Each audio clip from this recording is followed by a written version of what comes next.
ఆచరణ సాధ్యమైన హామీలు ఇవ్వండి. ఖజానా ఖాళీ చేస్తూ పోతే ఇలా అసెంబ్లీలో గలమెత్తిన అక్బరుద్దీన్ సార్ ఇప్పుడే నిద్ర లేచిండు, ఎందుకంటే సార్కు మనం స్వాగతం పలకాలి అక్బరుద్దీన్ గారికి, ఎందుకంటే పాపం ఖజానా ఖాళీ చేస్తామని చెప్తే అప్పుడు మరి మిగులు బడ్జెట్ అప్పుల గుప్ప అయింది.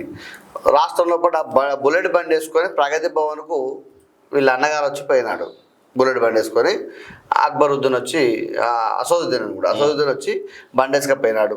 కలిసి కేసీఆర్తో మంచిగా భోజనం చేసిపోయి ఆయన ఇంటికి వీళ్ళు వచ్చి వీళ్ళింటికి ఆయన పోయినాడు. మరి అప్పుడు మిగులు బడ్జెట్ని కాస్త ఈ లోటు బడ్జెట్ చేసినప్పుడు అప్పుడు మరి ఇట్లా ఖజానా ఖాళీ చేస్తే ఎట్లా కేసీఆర్ గారు? ఏం కథ?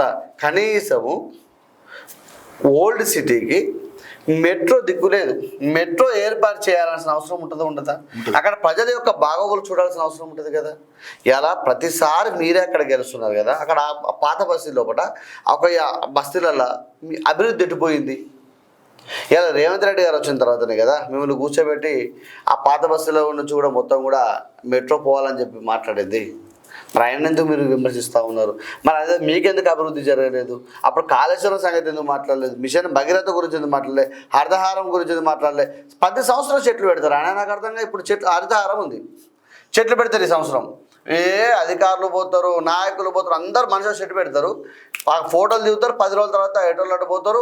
ఆ తర్వాత మేకలో గుడ్లు వస్తే ఆయన తింటాయి, చెట్లు తింటాయి, మళ్ళీ చెట్లు పెడతారు.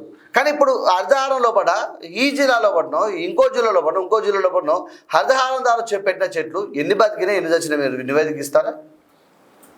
అదొకటి.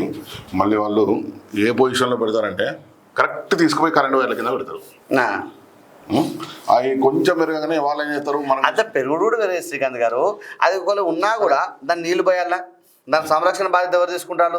ఇలా ఒక ఎగ్జాంపుల్ ఒక పై అధికారి వచ్చి చెట్టు పెట్టాడు, మరి సంరక్షణ బాధ్యత అధికారిదా? ఆ అధికారి పెట్టిన చెట్టే ఉండదు ఆడ తెల్లారి వరకు. సీఎం పెట్టిన చెట్లే ఎండిపోయినాయి, అధికారి కాదు, సీఎం పెట్టిన చెట్లే ఎండిపోయినాయి. మరి ఏమి లాభం? హరితహారం ద్వారా ఎన్ని కోట్ల ప్రజాధనం వృధా అయింది మీరు చెప్పండి.